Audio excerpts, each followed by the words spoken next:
What's up guys, TechLab here, and today Noctua sent us a box. And it has a friend.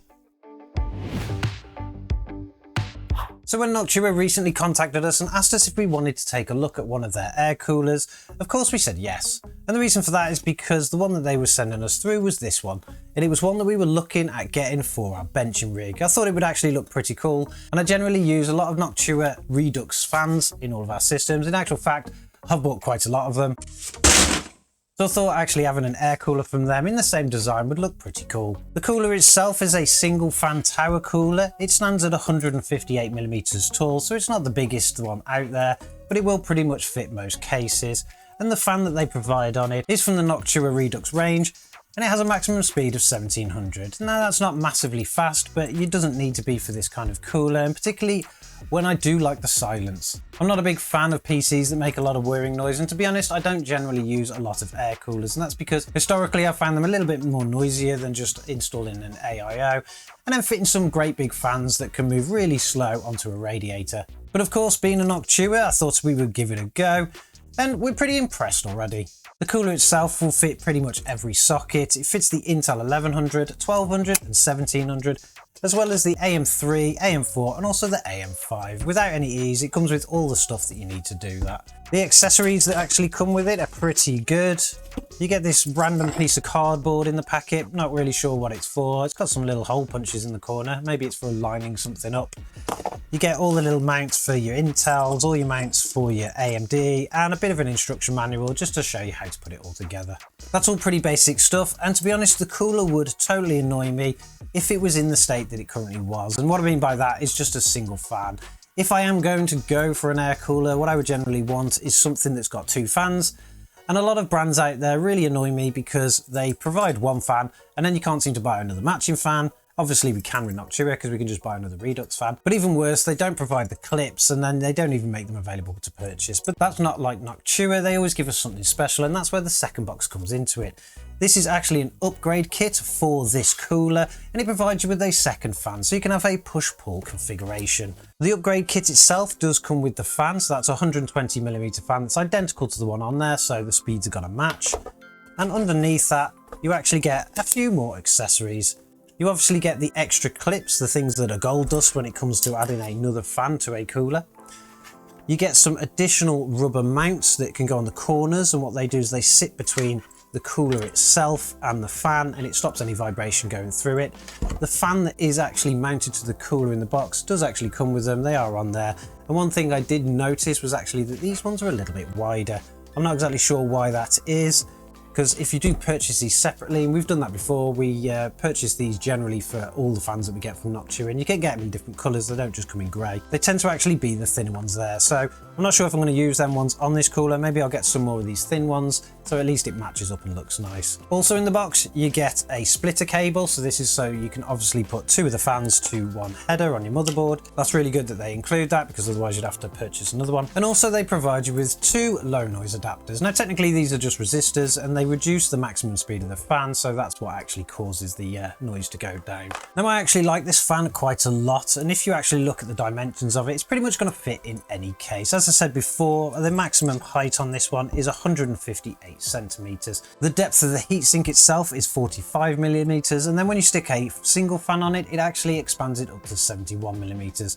If you add the additional fan on the back, the actual total depth now is around 95mm, so again, it's not the biggest and it's not going to be the chunkiest in the system, but it's going to look alright and it's going to provide pretty decent cooling. Now we have been doing some testing with this cooler using our standard tests. First test we did was looking at noise levels, and we're hoping that Noctua really pull out the bag there, because I really can't stand noisy fans in a system.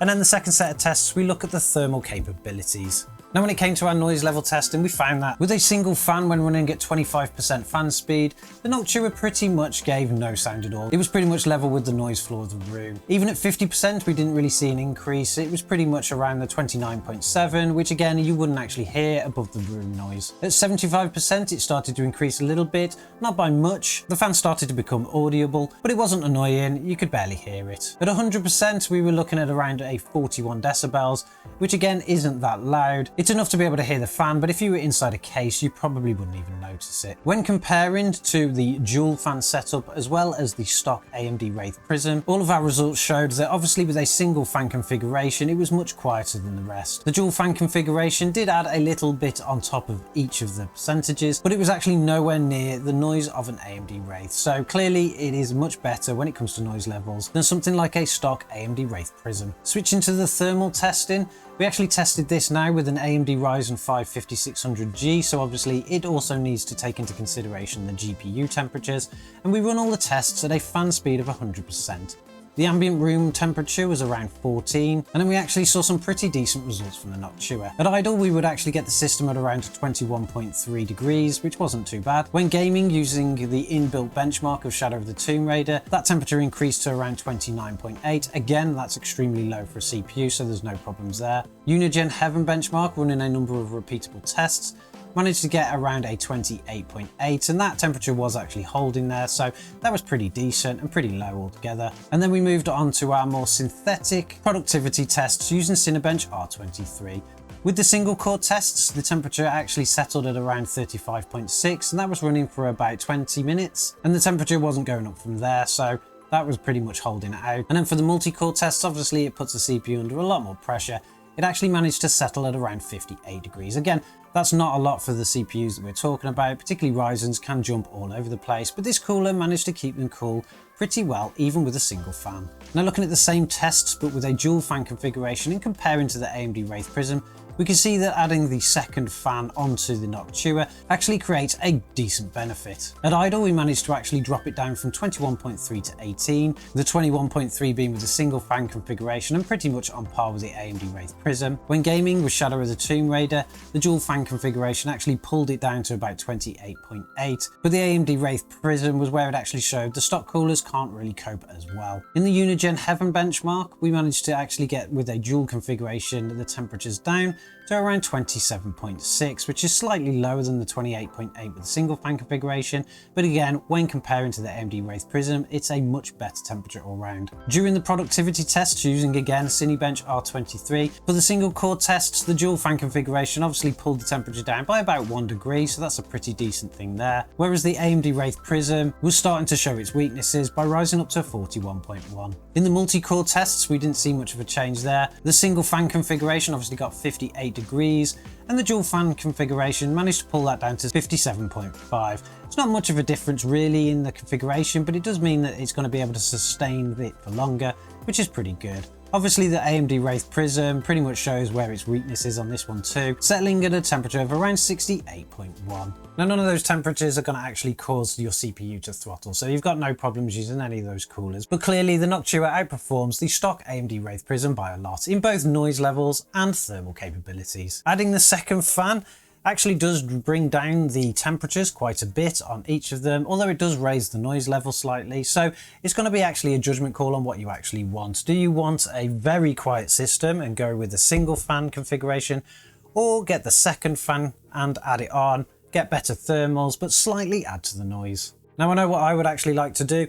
I would probably run these with twins on, particularly if we're going to be fitting this to our benching system, because we want to keep that system nice and cool. And to be honest, even with the two fans, it's barely audible anyway, so it's actually a decent setup for what we need. When it comes to pricing, this cooler on its own will actually set you back around £50. Now that's probably not the most budget cooler out there, even though it is from the Noctua budget range, but it is a pretty decent price for the performance that you're getting. And if you want to add the extra fan system on, the upgrade kit will set you back around £15. So all in all, you can have a dual fan configuration on this with matching fans for about £65.